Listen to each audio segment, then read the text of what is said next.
Video gua kehapus dan ini udah ketiga kali gua ngupload video ini. Semoga kali ini gak dihapus lagi. Soalnya kalau dihapus bisa-bisa channel ini di take down. Hey, Attack on Titan atau Shingeki no Kyojin chapter 130 berjudul Humanity Breaking Down baru saja dirilis. Apakah chapter ini worth to wait?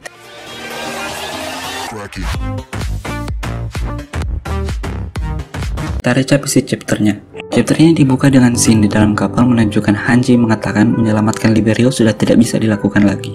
Terlihat para pejuang Marley sedih mendengarnya. Reiner teringat akan keluarganya, Annie pun teringat akan ayahnya. Annie mengatakan sudah tak ada alasan untuk dia terus bergabung karena ini sudah bukan tentang menyelamatkan Eldia atau Marley, tetapi menyelamatkan orang yang tak mereka kenal. Annie bertanya apa mereka bisa membunuh Eren. Para angkatan 104 sepertinya setuju dan tak mau membunuh Eren. Eren bertanya kapan semua ini dimulai, apakah saat di hari Colossal Titan menyerang, atau hari babi-babi itu dilepas. Tapi itu sudah tak penting lagi karena dari awal Eren sudah menginginkan kebebasan. Lalu kita melihat scene pertemuan Eren dan Yelena. Yelena menyuruh Eren mengikuti rencana Zeke. Floch mendengarkan percakapan mereka, kemudian Eren berbicara dengan Floch kalau dia hanya berpura-pura mengikuti, dan sebenarnya dia ingin membunuh semua manusia di luar dinding. Lalu setelahnya Eren berbicara dengan Historia. Dia menyuruh Historia lari atau melawan balik karena Zeke akan dipaksa dimakan oleh Historia. Historia mau saja tapi Eren tidak mau. Eren mengatakan rencananya ke Historia dan Historia menolak rencana Eren untuk menghancurkan dunia.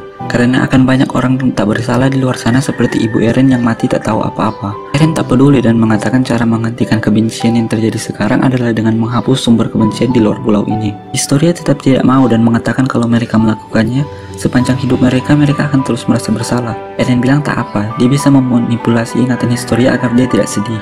Historia bertanya kepada Eren, bagaimana kalau dia tidak mengandung anak? Lalu pindah ke Liberio tentang percakapan yang lebih full antara Eren dan Zeke tentang Ackerman yang melindungi tuannya. Tapi Zeke mengatakan kalau Mikasa melindungi Eren bukan karena insting, melainkan cinta. Bertanya apa yang akan Eren katakan ke Mikasa.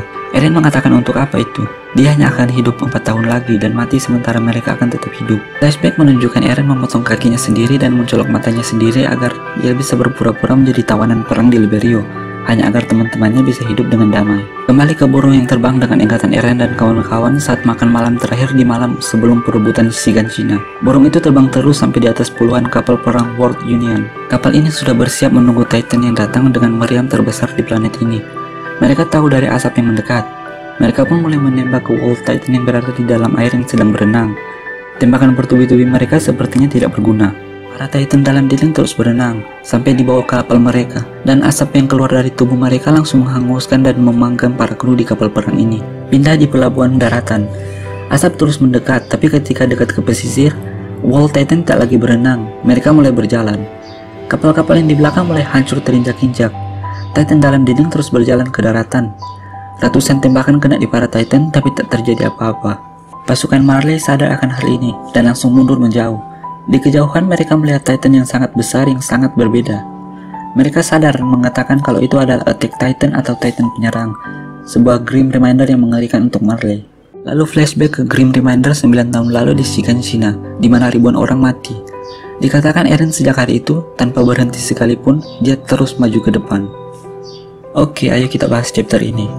Tujuan Annie bergabung dengan aliansi Marley Eldia adalah agar dia bisa menyelamatkan ayahnya. Tapi ketika ayahnya kemungkinan sudah meninggal, tujuannya hilang dan dia sudah tak mau lagi bersama aliansi.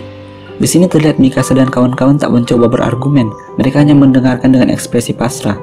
Sepertinya mereka merasakan hal yang sama dengan Annie. Chapter ini terlihat beberapa kali menunjukkan burung yang terbang.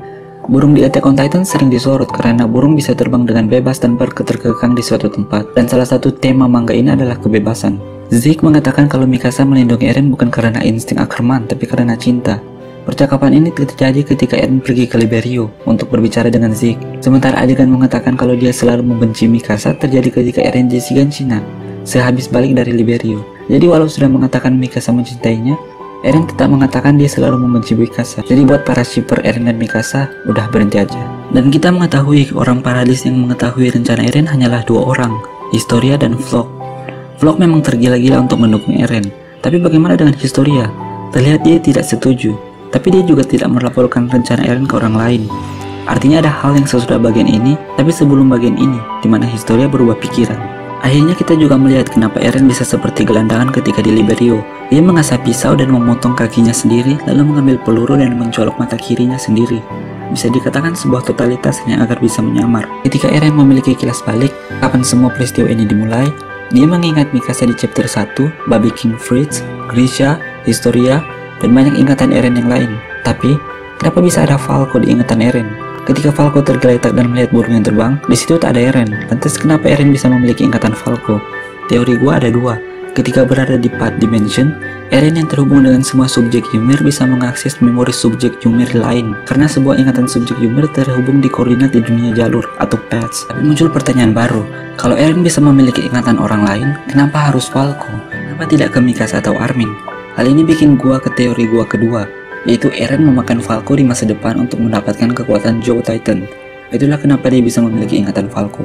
Kita akhirnya melihat wujud Titan Eren yang dari depan. Ternyata wujud Titan Eren sebelumnya yang tulang adalah wujud aslinya, dan bukan karena sedang dalam proses transformasi.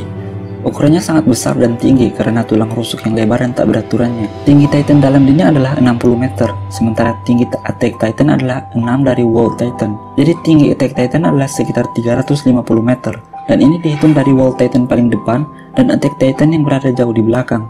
Jadi bisa dikatakan tinggi Attack Titan jauh di atas 400 meter. Dan akhirnya kita melihat rencana Rumbling yang berjalan, di mana kota mulai diinjak-injak Colossal Titan.